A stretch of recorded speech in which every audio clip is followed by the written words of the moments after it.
I'm William Kumwembe. Hello and welcome to yet another edition of the program Business Time on Times Television, courtesy of Skyband. It is a magazine program where we bring you major business and economic news stories making headlines. And in the program today, government elusive on gensets contract. We have a report and auditors challenged to manage risks. We have these and other stories. Stay tuned.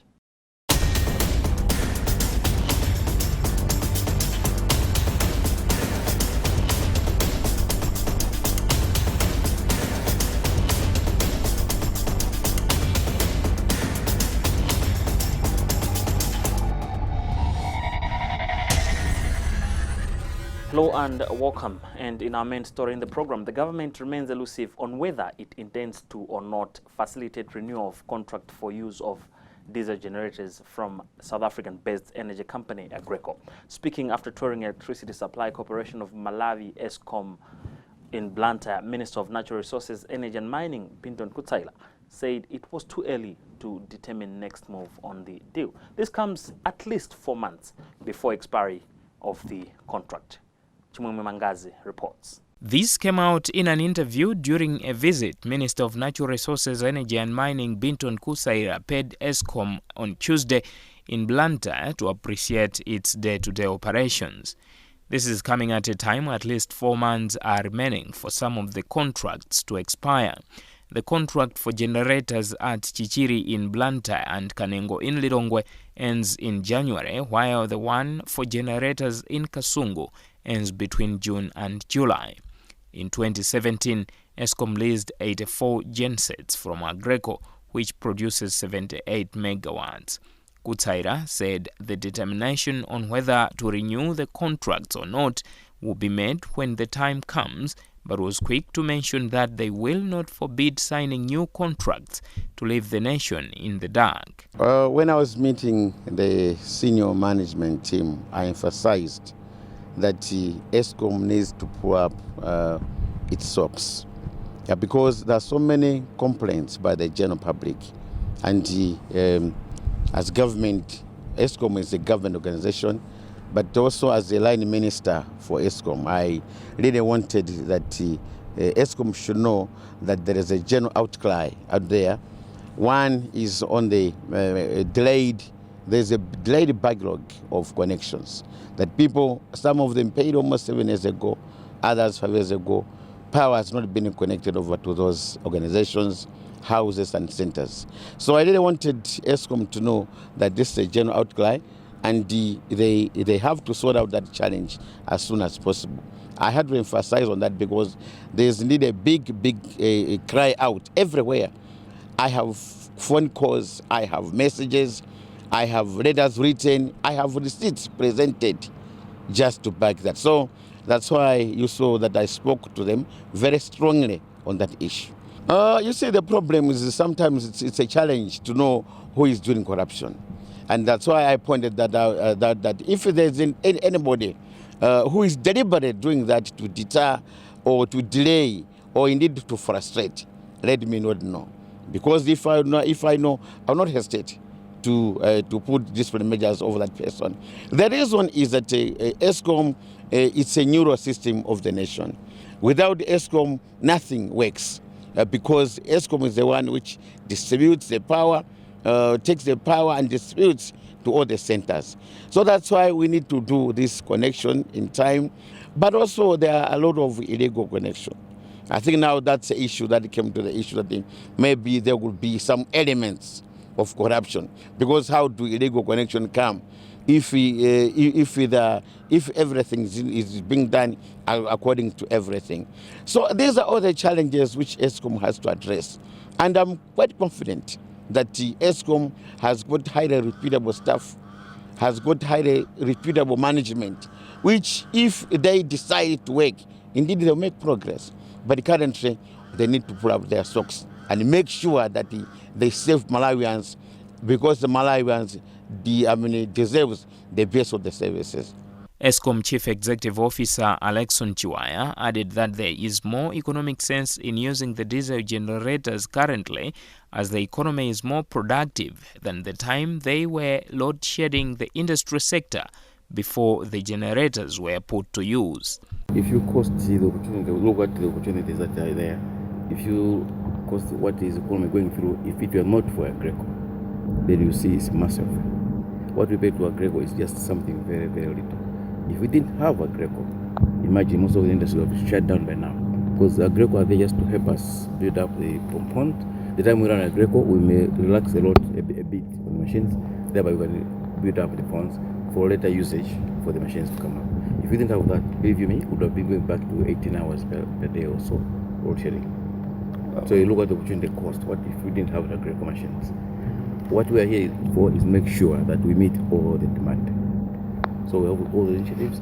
If the challenges are there, that the IPPs don't come online early enough, we then have to think again back to see what we want to do about Agreco, or communicate to the public what we are. The key thing that we want to do now is to communicate to the public whatever challenges and the solutions we propose. Because there's no point just talking about challenges without proposing, without coming up with solutions. No, the contract is already clear. There's an exit point. So what we're trying to do is, are we exiting or not exiting? Now that would depend on what is coming at the moment. If we had all those other IPPs that we signed PPAs with, had they come online by January, March, others were supposed to come in June, July, would have been shutting down Agreco. But we still have some months to go before Agreco. The first loss of Agreco for Chile in Blanta and the Kanembe in Lilongwe is end of January. Internal auditors have been challenged to understand governance risks and manage them accordingly if they are to efficiently and effectively contribute to growth of organizations and remain relevant in the national economic development drive. In his presentation at the Institute of Internal Auditors Malawi Annual Conference in Mangoch over the weekend, IIA Global President and Chief Executive Officer Richard Chambers said the profession would require vigilance to remain relevant amid challenges the local economy is facing. He explains in this interview. But perhaps the most critical message that I left them with is that we are operating and living in a world of unprecedented disruption and speed, and we must, as internal auditors, learn to audit at the speed of risk. Because if we're not auditing at a speed that allows us to keep pace with the risks that the organization faces, we will not best serve our organizations, and someone's going to be asking, well, where were the internal auditors? Well, I think we've made a lot of progress in navigating away from being considered the police to being considered trusted advisors. I'm going to share with the attendees at the conference later this morning how the best trusted advisors in internal audit in the world earn and sustain that trust. It isn't that we give up our independence and our objectivity. It's simply that we recognize that by building and sustaining strong relationships in the organization, people will trust us and bring the issues and problems to us, and so we don't have to go and find them. Well, again, it's ultimately it has to be management's responsibility to manage risk. That's what management is paid to do. But we have an important role to play in assessing whether management has good processes for identifying risks and providing that assurance to the board and to other senior officials. Because there's a tendency in the world we live in today for new risks to emerge and surprise everyone. And so internal auditors have an important and unique opportunity to help the organizations they serve anticipate those future risks and point those out to management and to the board. And Institute of Internal Auditors Malawi outgoing President Thokozile Gwali said amid challenges in the operating environment, auditors are required to remain vigilant. Yeah, we've just opened our annual conference for the Institute of Internal Auditors in Malawi, and this conference is being held under the theme Governance, a Key to Economic Transformation. This conference is so special for us because, as you can see, we have the global CEO and president of the Institute of Internal Auditors gracing our occasion. And we've had more insights in the morning where he was telling internal auditors in Malawi to keep ablaze and run at the speed of risk, because whatever is happening, be it in our country or globally, risk is actually running at an alarming rate. So he was actually equipping internal auditors to be abreast of what is happening in their respective industries, and also how to assess risks so that they manage them properly. Internal auditors' role is to review the structures that have been put in place. In this aspect, we are talking about governance, to say we need to review governance processes so that we are able to advise stakeholders to improve whatever structures they've put in place. I would say from where we're coming from, there is a lot of progress, because if you asked me the same question maybe 5 years ago, I wouldn't have had the answer that I'm giving you right now.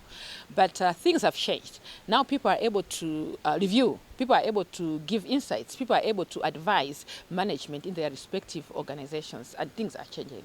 As I've already said, where we're coming from, there were a lot of issues that were happening, and we had quite a number of governance breakdown.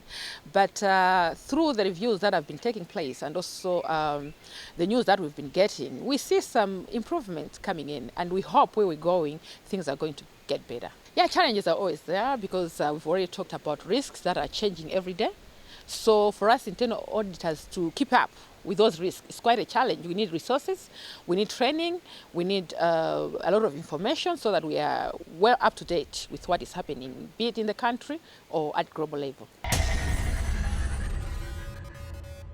Remember, this is Business Time on Times Television with me, William Kumwembe. It is a magazine program where we bring you major business and economic news stories making headlines in the country. We'll be right back.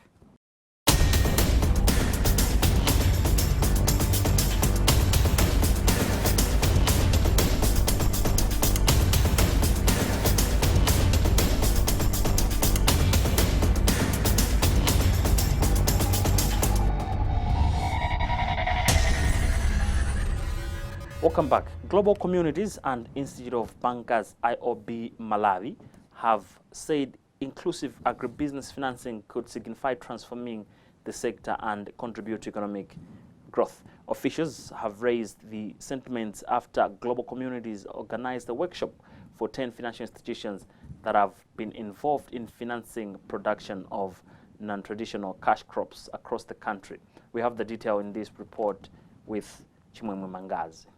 During the meeting, it transpired that the banks have disbursed $65 million towards production of the non-traditional cash crops. However, there are some farmers that are yet to be reached with such financing. Global Communities Malawi country manager Nobe Omoyo said they partnered the banks in implementing the project dubbed Agribusiness Investment for Market Stimulation to bolster trade in legumes, cereals, horticulture and livestock. Global Communities is an international non-government organization with its headquarters in Washington, but is operating in over 26 countries worldwide, and is a development organization that is involved in programs related to agriculture, infrastructure development, health and education, and humanitarian assistance, among others. Why this time around, why this focus on agribusiness? In Malawi, Global Communities got registered in Malawi in 2015.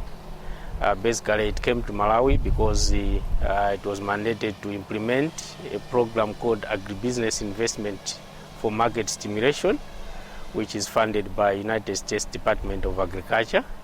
And then this is the program whose purpose is to bolster trade for key agricultural sector in Kenya, Tanzania and Malawi. So basically this program is implemented in 3 countries.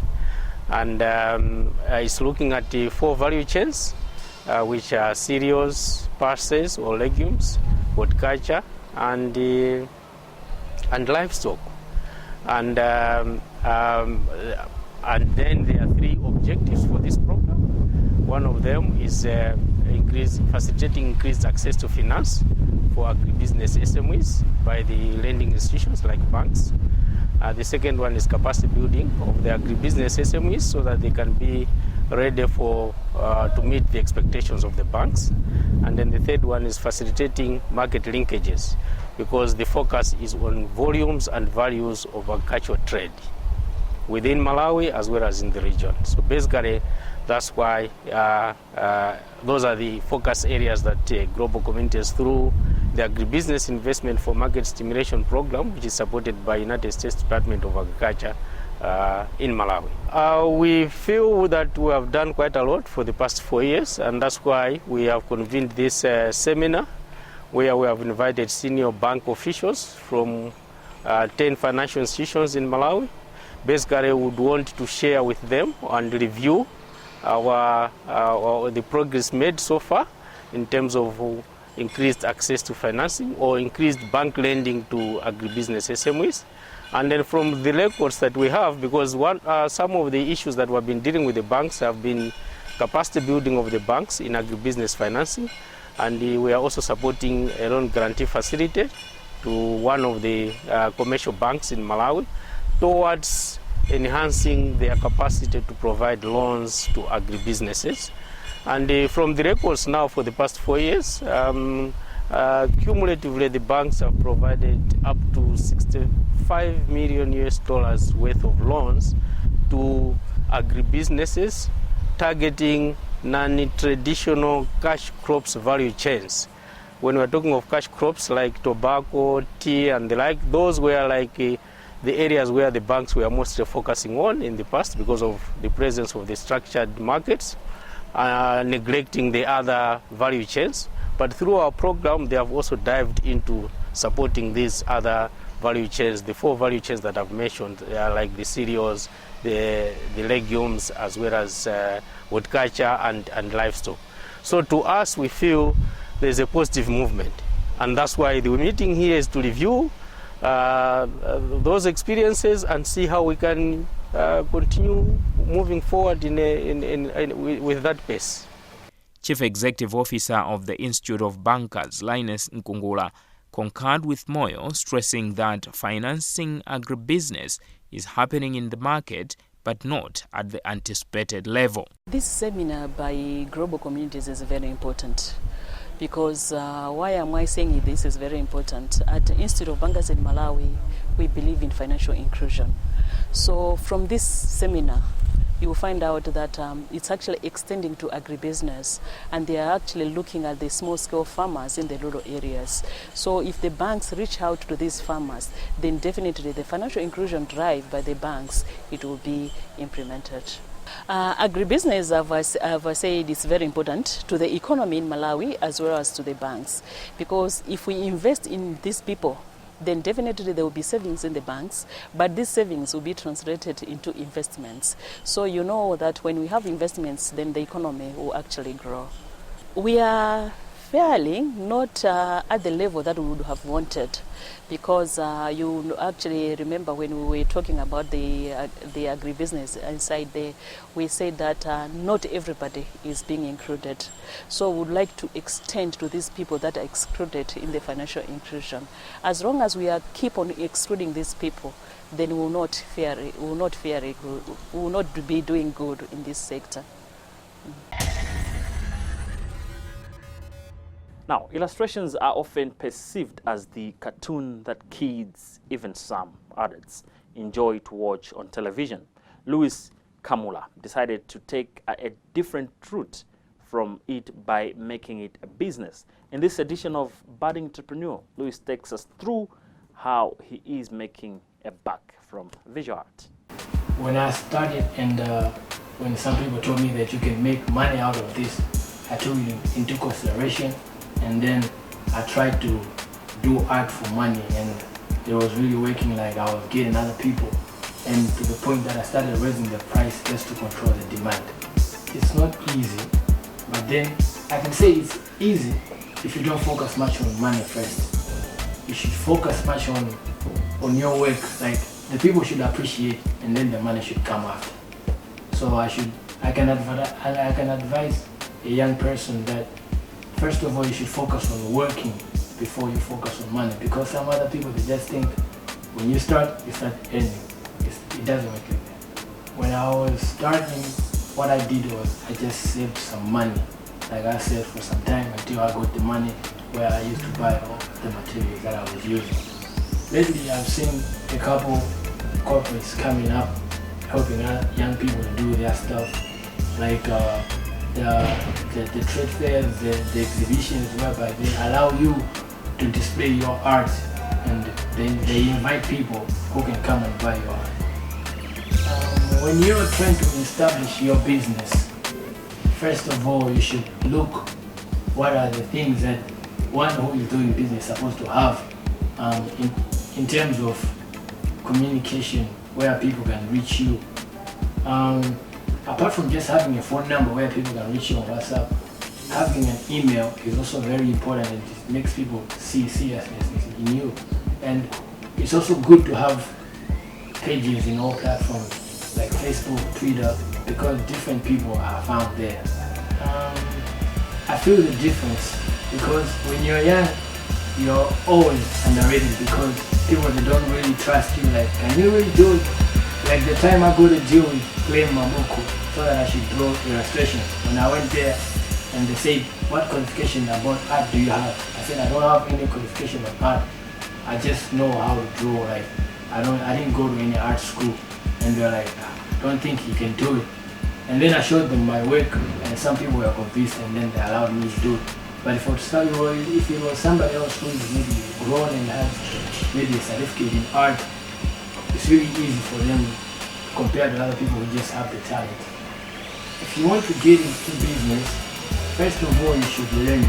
Not just going to school and learning a business course, but then you should look into people who are doing business.